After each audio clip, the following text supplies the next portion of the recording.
Hey folks, welcome to Project Gamma. At Project Gamma, we have smart conversations with smart people across entrepreneurship, technology, and cybersecurity.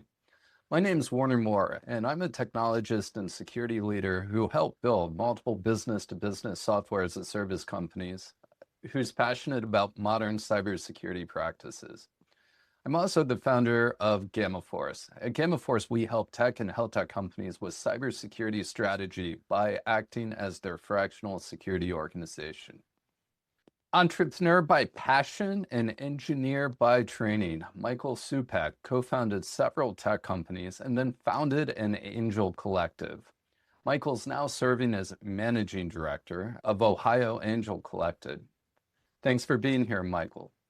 Thanks for having me, Warner. So, Michael, you co-founded your first company in college and founded a couple companies after that. Share your journey. Yeah, so I grew up in Cleveland and always loved computers. Going into software engineering at Miami. Miami is everyone in my family went there, Miami University of Ohio.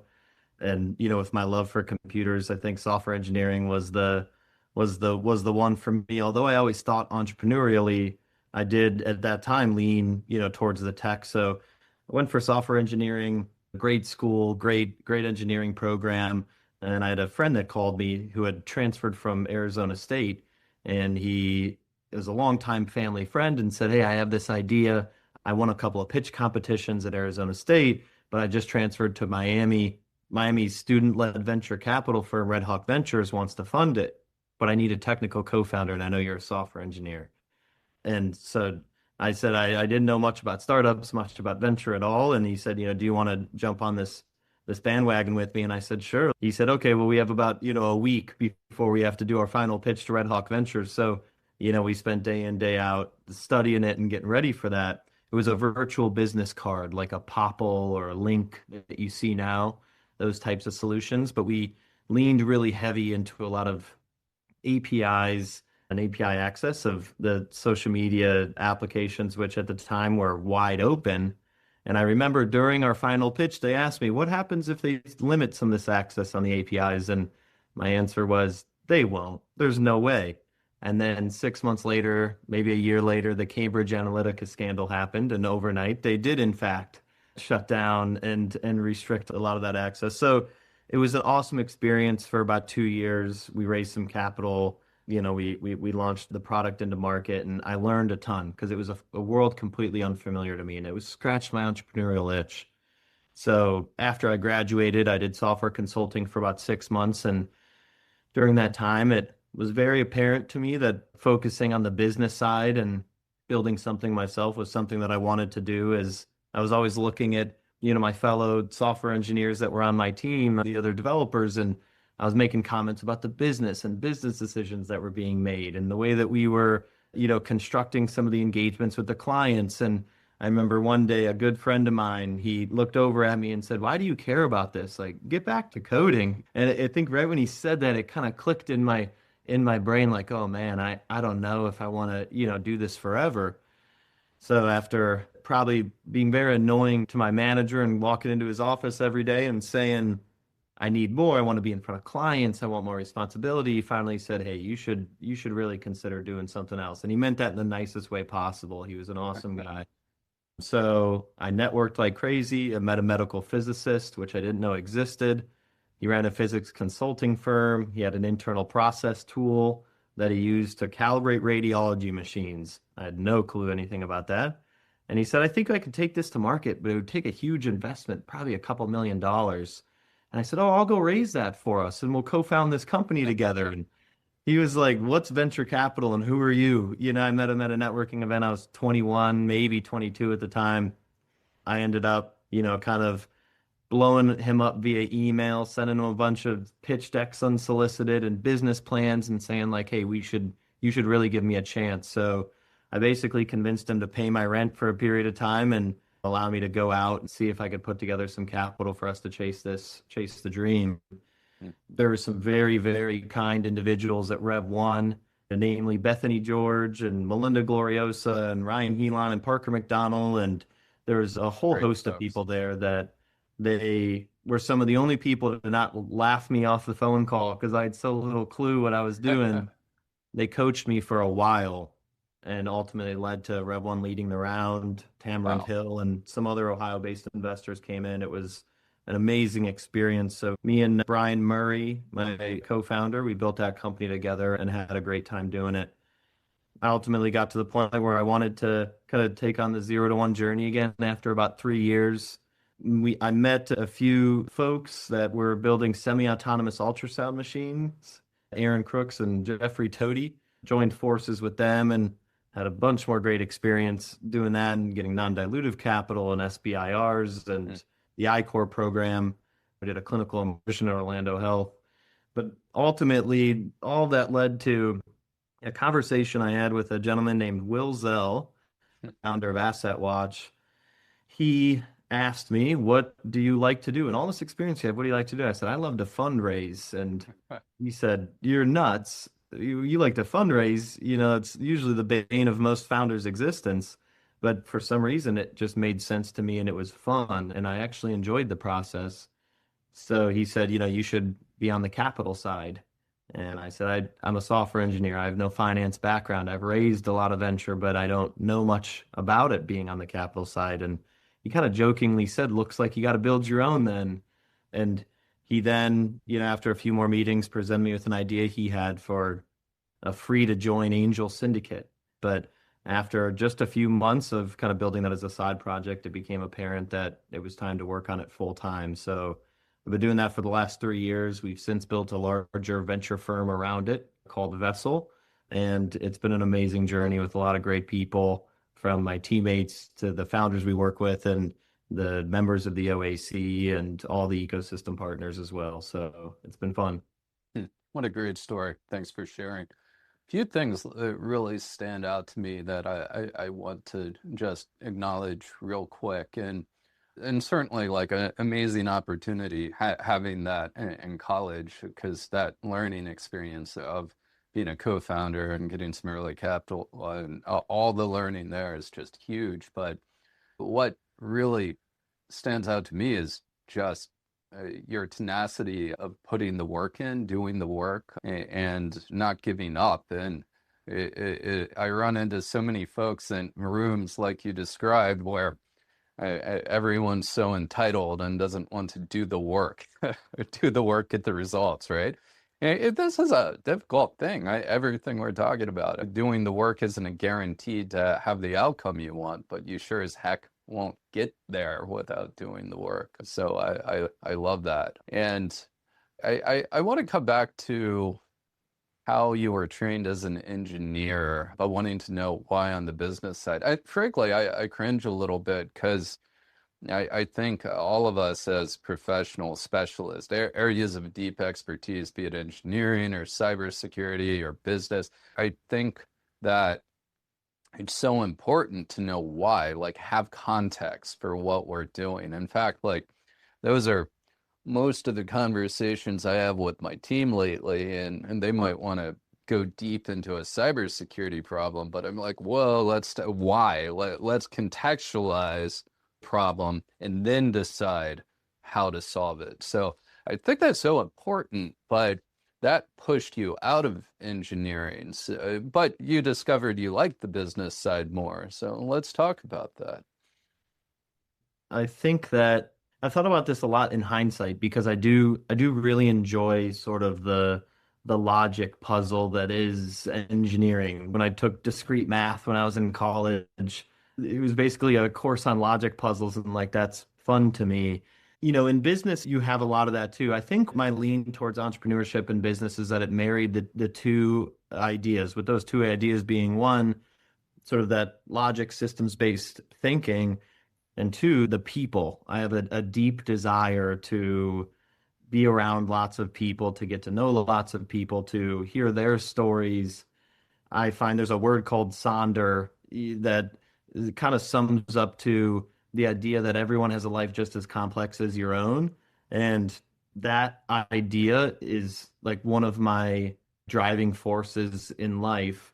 And this is going to sound goofy, but it's the reason that I love to yap with people when I'm standing in line at the grocery store. I cannot help but look at the person next to me and not just ask them how their day's going, but I want to know who are they, where are they from, what do they do, what drives them, what do they like, what do they dislike. Like that to me is my favorite thing ever. Business, you get to marry those two things. You get to kind of understand the downstream effects of the decisions you make, how that affects your bottom line, how that affects your team, how that affects the productivity of the business. And two, all the people, whether that be your customers or the members of the team. So I think that's where that lean came from. And in hindsight, as I look back and when I sort of started to realize that is when I was, at my software consulting job right out of school and having a deep desire to sit down with the clients more. We sat down in such a transactional nature. We did the demo, we got the feedback, we implemented it, and we ran that cycle every 2 weeks for the entire time.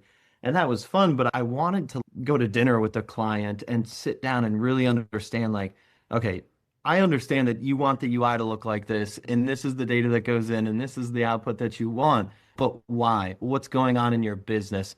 What if there are unknown unknowns that they're not considering? I wanted to go so much deeper, and I trusted that we had members of our team that were going out and eliciting those requirements and having those conversations. But I wanted to be part of those. I wanted to know why we were building what we were building.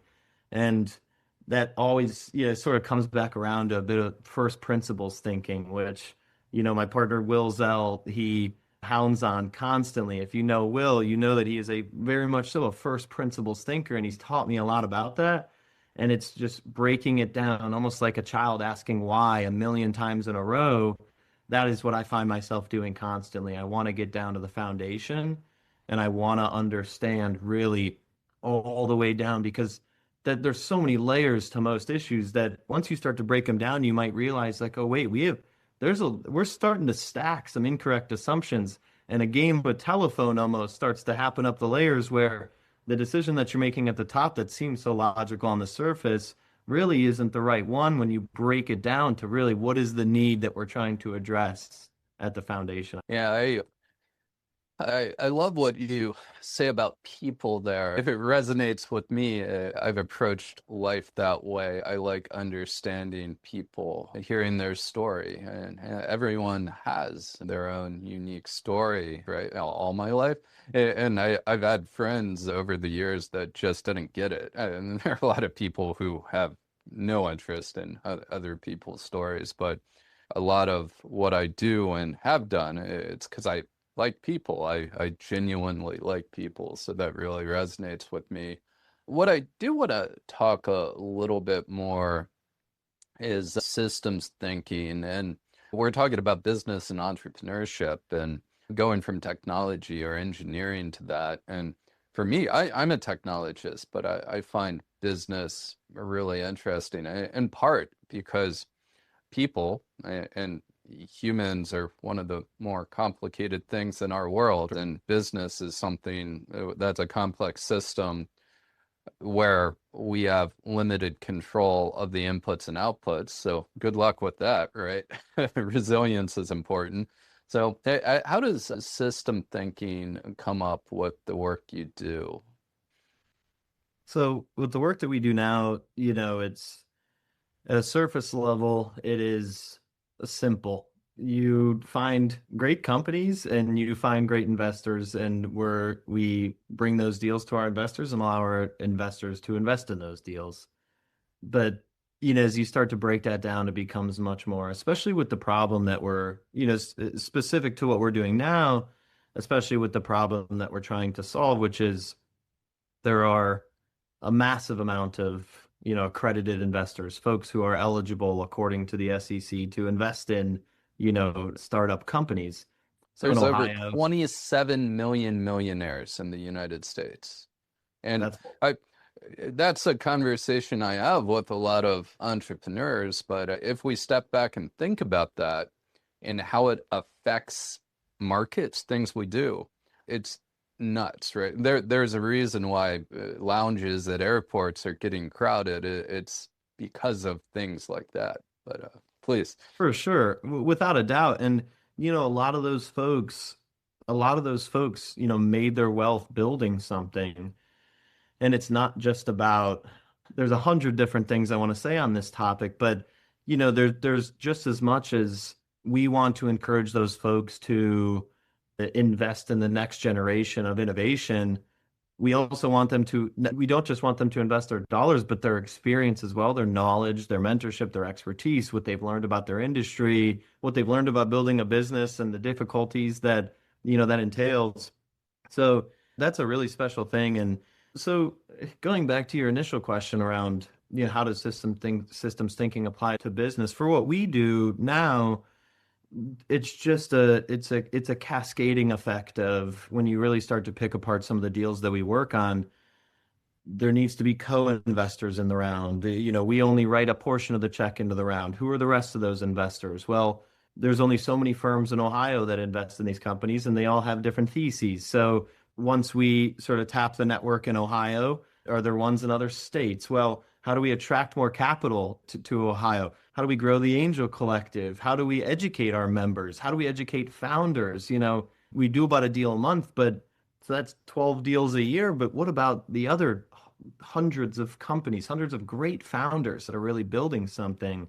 You start to realize like, oh, wait, there's a massive opportunity here.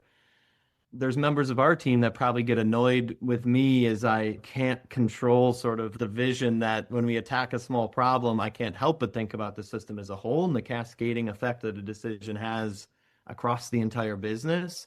But I'm always considering that, how do we have this all-encompassing sort of machine that is making founders better, educating them on what they need to know? How do you educate investors or potential investors more, show them what's going on, bring in potential customers and big corporates and the universities and the state government, and it all works in this big machine of pre-existing relationships, non-existing relationships, and capital and knowledge.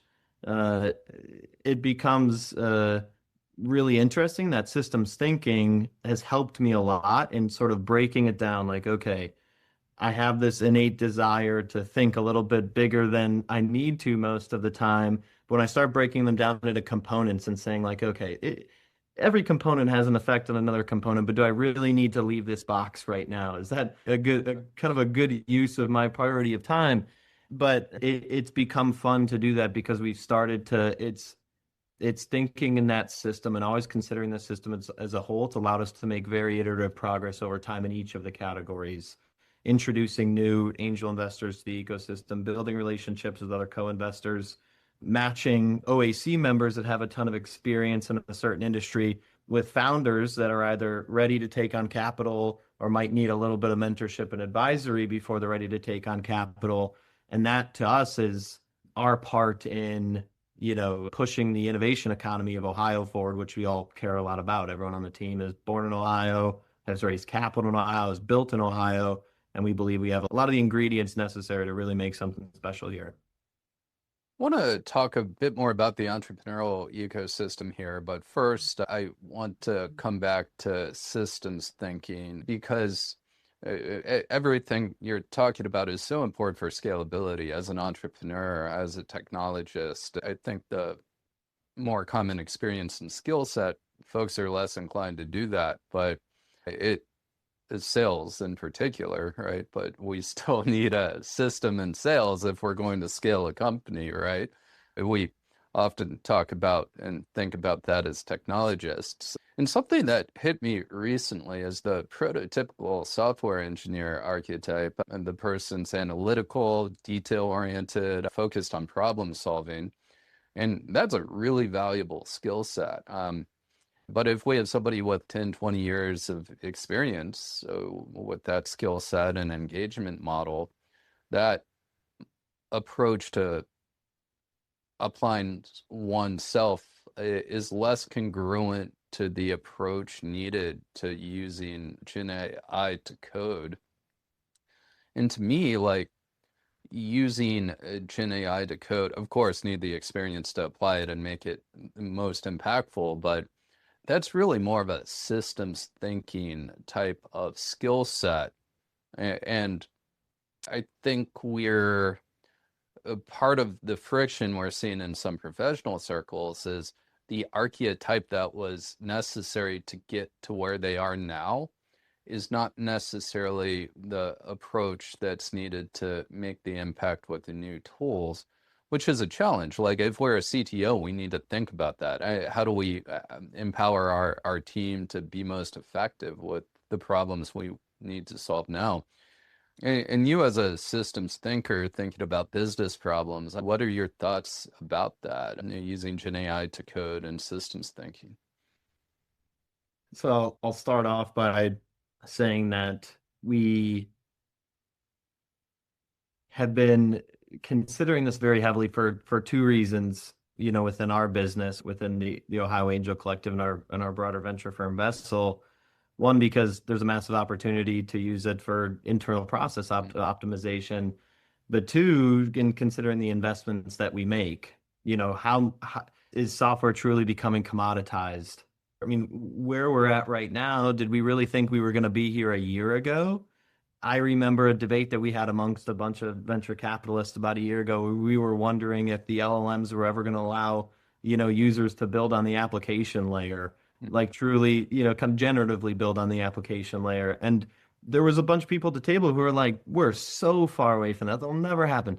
The stuff that we are putting together was just lovable for like small internal process tools and now starting to become much larger process tools. And what I'm seeing other businesses do is crazy. But specific to your question, Warner, I do think that it very much so requires the ability to zoom out and think more about the architecture of how you want to solve a problem and the solution that you're building. So it's not just about, can you get down to the nitty-gritty and build this from a very specific sense, but you're able to do it so much faster now that you must have that ability to zoom out. And it's almost like it's moving the entire stack of a software team up in terms of level of detail, whereas do you really need to wait on the software architect of the team to really help you think about it? Is the software architect going to be responsible for thinking about the true architecture of the sort of archetype that we're used to in various positions in software development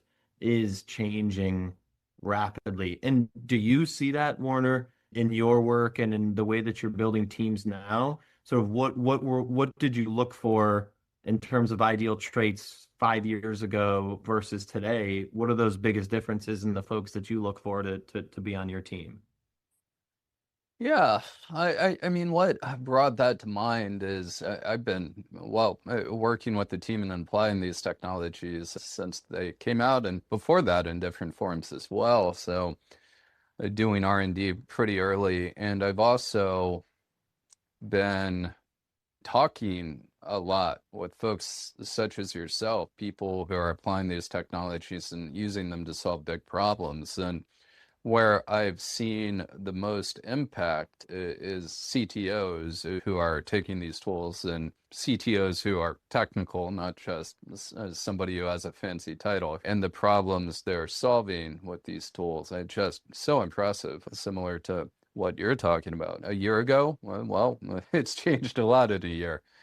And it was me reflecting on the folks who were taking the technology and making the most impact that made me realize that. And they tend to be more systems thinkers because they're thinking broader than just how do I optimize these lines of code, right? So I think that's very true. But I believe that people who have decades of experience and approach problems a little differently still have value. The question is, where does that skill set and experience make the most impact? And I'm not sure yet. I just stumbled onto this thought only a couple weeks ago. So I'm still evolving my thoughts there, which is why I brought it up with you. I'm curious what others are thinking as it relates to that skill sets, team building, applying the latest tools in the most impactful ways. I've always been on the bleeding edge of tech, but tech changes, right? And I've seen people over the years who get to a point and they're like, I like this, and they stop. Well, there's not as much room in the world for folks like that, especially when things are changing even more rapidly than they have in the past. So I think as a technologist, we have the benefit of being able to help lead and drive change and apply these tools and build these tools. And I encourage everyone to think about how they can take their experience and their unique value, be part of that change as opposed to fighting that change. But I want to jump back to something we were talking about before, your work with the Ohio Angel Collective. And something I think that's interesting is you have visibility into most of the entrepreneurial activity, early stage activity in the ecosystem here in Ohio. And not everyone knows about it, but we've got a lot of great stuff happening here in CBUS Tech. Ohio is among the best tech markets in the country. What are your thoughts about the entrepreneurial ecosystem here in Ohio? I think that the entrepreneurial ecosystem in Ohio we have great people here. We have very smart people here. We have a ton of great universities that produce great talent, and great talent that comes from folks that, don't go to one of the local universities or any university for that matter as well. But I think that the ingredients are really starting to come together. We've had a lot of the ingredients for a while. We're now starting to see them all sort of culminate in a beautiful symphony. And there's been, phases in terms of even, the innovation economy, you can call it the entrepreneurial, ecosystem in Ohio. But right now, what I'm noticing first and foremost, and this isn't just my observation, but as folks join the OAC, especially folks that come to Ohio from out of state, that they move back here, they once lived here, and they come back from San Francisco or New York or wherever that may be. I always ask them, what have you noticed and what's changed since you were here? Or if they've never been here, what do you notice the most about this? And I get the same answer, a surprising amount, which is they are shocked by how much people want to introduce them to other people.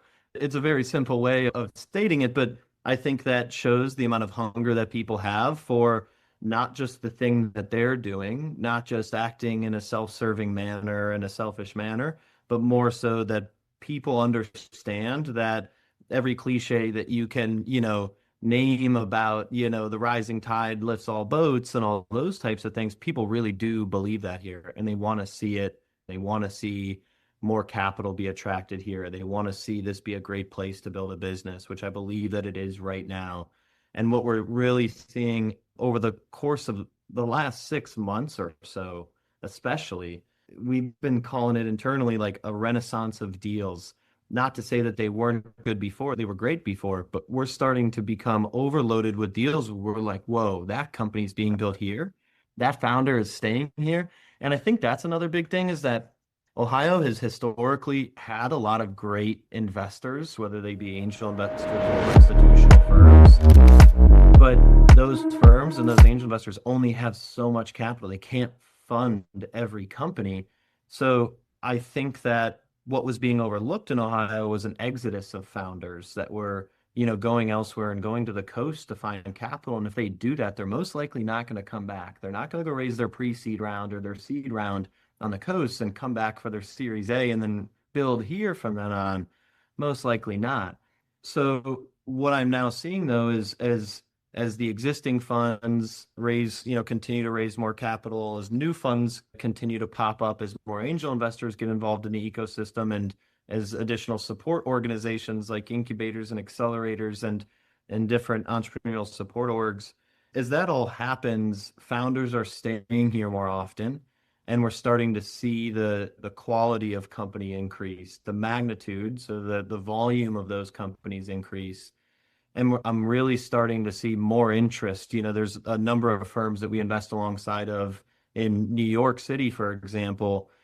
And for a while, when I used to talk to them years ago, they would kind of, there'd be a little bit of a tongue-in-cheek sort of, some jokes to make around like, oh yeah, Ohio and the venture ecosystem in Ohio.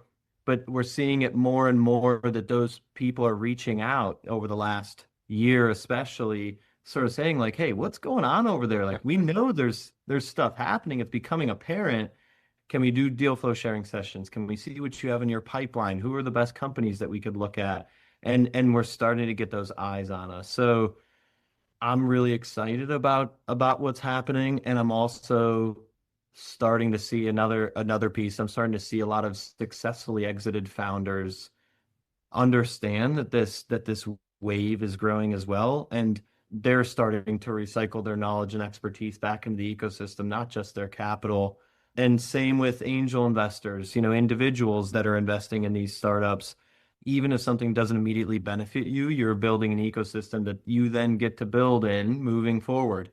And that to us has always been our thesis from the beginning. We always said that if the Ohio Angel Collective allows an individual who wants to invest in startups, if we welcome them in and we educate them and we make them feel comfortable and they end up becoming an LP of a different fund, or they end up joining a different group or whatever that is perfectly fine, because that is just more capital that is now available in the innovation economy.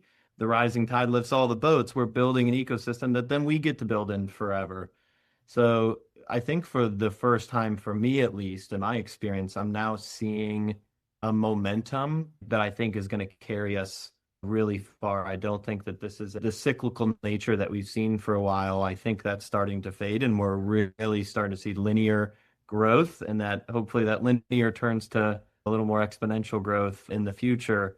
But I'm really excited about it. Yeah, I love it. A couple things stand out to me. One is anecdote, right? A 10-year overnight success. Every billion-dollar company, really any company of any meaningful success. It doesn't happen overnight. And the ecosystem here, it's been building and compounding for over 20 years. And it's building and compounding still. So it's thanks to people putting the effort forth, the energy and the community. And that's one of the things I love that you're building and helping and curating, Michael, with Ohio Angel Collective and Vessel. And that's in something that it's easy to talk about and the mechanics of it, but the values are often under-recognized. We often refer to it as the Columbus Way. You talked and touched a few points there tactically in the intros that are made without expectation and pretty easily. And those things are unique to Columbus and unlike most other startup markets. And honestly, probably the most often cited book on Project Gamma is Adam Grant's Give and Take, and it one of my favorite authors, but part of it is what you're describing is Adam Grant's a organizational researcher out of Wharton, organizational management, and he talks about science-based giving and taking in that particular book, and I'll simplify it as the Columbus way, giving without asking or being transactional or believing that paying it forward rises the tide and all boats rise with it. That's how we operate here. And that's what's growing and compounding the ecosystem. I think that one interesting thing about, Columbus is that, Columbus is a great place to live for a long time. It's a great place to build a family. It's a great place to settle your roots. And not saying that you can't do that in big cities, but a lot of folks, in New York and San Francisco, they're more transient. They go in their 20s and their early 30s, and then, after they were able to build up a ton of great experience and build a great company or work for a great company, they then kind of look for a place to settle down. The Columbus offers an environment that is very conducive for that sort of long-term thinking.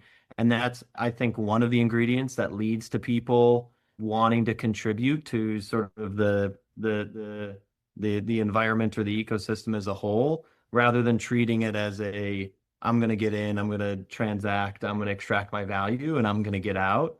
And I also think that, with mass comes gravity, and, the Ohio as a whole has such a propensity for relationship building and non-transactional thinking that it attracts the same, and it repels folks who want to come in and extract value and leave without contributing. Have you seen the same in your experience in Columbus and in Ohio, Warner? Would you concur? Oh, very much so. I I'm here by choice. I've lived all over, and I made a conscious decision to spend time here, and I've been here for a long time. And while the city's growing so much, and we have people moving in from all around the country, and they don't always get it coming in, but they're here for a reason, and they usually figure it out. I will acknowledge too, Columbus is the 14th biggest city in the country, bigger than San Francisco, and just because of the way the city is composed, people don't always realize that it's big, it's spread out. Well, I thought I have, Michael, is you've seen a lot now on both sides of the table, founder and investor. What would you do differently as an entrepreneur, knowing what you know now? I've seen a lot of those now at this point. I think that the biggest change I would make is seeing in terms of the pattern recognition that I've been able to do over the last few years of running the OAC. You start to see sort of the commonalities, the overlap in the Venn diagram for founders that are successful, that are really growing their companies. One of those things that stands out the most to me is a almost irrational bias for action. And I don't mean in a way where it's like put your head down and not paying any attention to anything around you and be a bull in a china shop. There's a level of calculation that you must have, but it's folks that they're not afraid to fall. They recognize that they're gonna bump their head on the wall 100 times, and you might as well get those 100 times over with as fast as you can, and it's gonna happen forever. But at the beginning, I think that I tried to be a challenge for me is that I was overly strategic. I wanted to over plan. I was skittish. I was scared to whether that be release a new feature set in our product or bring a new product to market or approach a new customer. I let perfect get in the way of good far too often. And the founders that I see that are very successful are the ones that are getting out there and putting themselves out there. They're moving fast, breaking things. They're not afraid to fail in public. And what that does is that you kind of run through that iteration, the feedback iteration cycle very quickly, and you get a lot of reps in. And we always say that, one of the things that we love to see in founders the most is they allow the market to tell them what the market wants. And that a red flag is that when a founder thinks that they know what the market wants more than the market knows what they want. So when you're doing that, when you have a bias for action, when you're running that feedback loop very quickly and iterating very quickly, and you're releasing the product before it's perfect, when you're talking to the big customer that is your North Star, that you talk to them earlier rather than later, you realize that it's far more important for people to see you iterate and improve rather than just wait till something's perfect and then deliver it to them. We love meeting founders early, far before they ever, are ready to raise capital. And we get to watch them like, what are you going to do over the next 30 days? Well, I'm going to do X, Y, and Z over the next 30 or 60 or 90 days. And then we get to call them back or they call us back and they say, I did X, Y, and Z. Here's what I learned. And here's how I pivoted. And when we get to see that, then you can kind of extrapolate for the rest of the time. So if I was to go back, I think if I was going to sum it up in sort of one phrase, it would be, don't let perfect get in the way of good, and don't be afraid to fail in public. Warner, you've been a member of the OAC for a while. There was times when, we'll screw something up, we'll mess something up, and, we say, hey, this happened, we learned, this is what we're going to do better next time. And people have appreciated that so much more rather than me kind of having this veil of like perfection that I try to curate where everyone knows that it's not humanly possible.